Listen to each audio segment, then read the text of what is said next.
नशे को कहे ना, से नो टू इंटॉक्सिकेशन।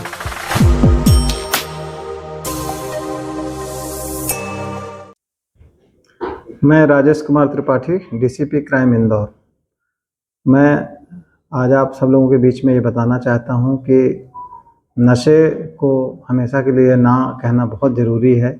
और वो इसलिए क्योंकि आप सबको पता है आदिकाल से आज दिनांक तक जो भी व्यक्ति नशे में रहे हैं उनका अंत उस नशे ने ही किया है। आप ये समझ लीजिए कि आप जिस दिन से नशा प्रारंभ करते हैं आपके जीवन की उल्टी गिनती चालू हो जाती है। आप जैसे जैसे अपने नशे की मात्रा बढ़ाते जाते हैं वैसे वैसे आपके उल्टे तरफ से आपके दिन कम होते जाते हैं। इसीलिए आपको पता नहीं चलता कि आप मृत्यु की तरफ जल्दी बढ़ रहे हैं।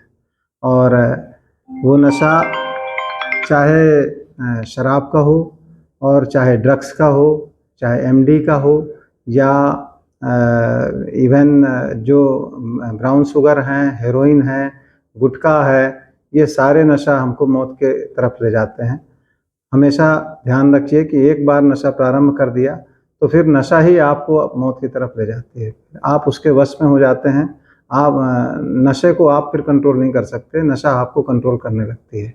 और उसका सामाजिक जीवन, उसका नैतिक जीवन, उसका चारित्रिक जो पतन है वो उस दिन से चालू हो जाता है। और किसी भी हद तक वो फिर वो गिरने को तैयार रहता है। एज ए डीसीपी क्राइम मैं रोज़ ही ऐसे मामले देखता हूँ जिसमें कि ब्राउन शुगर, स्मैक के जो मामले आते हैं उसमें ख़ास तौर पे इंदौर में हज़ारों की संख्या में युवा इससे पीड़ित हैं। और नशा को एक बार उन्होंने चालू कर दिया है तो एकदम उनकी जो अवस्था रहती है, उनकी मेंटल हेल्थ जो रहता है वो इतनी ख़राब स्थिति में रहती है कि उनको हम लोग कई बार थाने ले जाने में भी डरते हैं कि कहीं थाने में ही इसकी मृत्यु ना हो जाए। तो काफ़ी लगातार हमारे क्राइम ब्रांच कार्रवाई भी करता है। जो नशा लेते हैं, ख़ास तौर पे जो ब्राउन शुगर और हेरोइन लेते हैं उनके खिलाफ भी हमारी मुहिम युद्ध स्तर पर जारी है। और जो बड़े बड़े बेचने वाले लोग हैं उनको भी हम लोग लगातार पकड़ने की कोशिश कर रहे हैं। और ऐसे सभी लोग जो जो लोग नशा बेच रहे हैं या जो ब्राउन शुगर बेच रहे हैं उन पे पुलिस की लगातार हमारी निगाह रहती है और हम उस पर बहुत सजगता से कार्रवाई कर रहे हैं। और एक बार ध्यान रखिए कि चाहे वो स्कूल पीरियड से ही चालू हो जाता हो या कॉलेज पीरियड से ही चालू हो जाता हो, कई बार हम पबों के बहाने और कई जगह हम होटलों में एक बार अपनी खुशी को जाहिर करने के लिए जो चीज़ स्टार्ट करते हैं फिर वो हमारे मौत का कारण बनती है। इसलिए कभी भी नशा को आप जब फर्स्ट टाइम आपके पास में कोई भी ऑफ़र लेके आता है तो उसी समय आप उसको ना करिए, क्योंकि वो पहली बार कहा हुआ ना ही आपके जीवन को बहुत अलग दिशा दे देता है। एक बार आपने उसको प्रारंभ कर दिया तो फिर उसको रोकना अपने खुद के लिए भी असंभव सा हो जाता है। दूसरी बात यह है कि नशे में जो व्यक्ति लिप्त हो जाता है तो उसके परिवार का कितना बुरा हाल होता है ये आप सबसे छुपा नहीं है। यदि युवा है तो उसकी पत्नी हर समय चिंतित रहती है।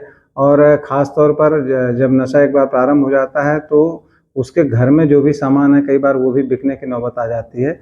वो चोरी छुपे उसको सिर्फ एक ही चीज़ दिखती है कि मैं कैसे नशे में अपने आप को कर लूँ, अपने आप को नशे के आवरण में रखूँ। इसके लिए वो हर तरह के अपराध करने को भी तैयार रहता है। और इसी बात का फ़ायदा उठाते हैं जो नशा बेचते हैं और वो उसको इस तरह का एडिक्ट बना देते हैं कि वो हर दूसरे तीसरे दिन उनसे पैसे खर्च करवाते हैं और अंत में वो आर्थिक रूप से, शारीरिक रूप से, मानसिक रूप से, सामाजिक रूप से सभी चीज़ों से वंचित हो जाता है।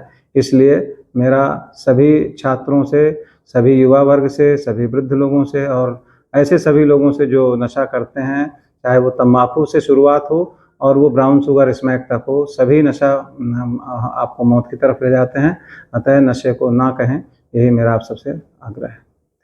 विकास त्यागी इनके द्वारा नशे को ना कहने के संबंध में जो अभियान चलाया जा रहा है वो काबिल तारीफ़ है।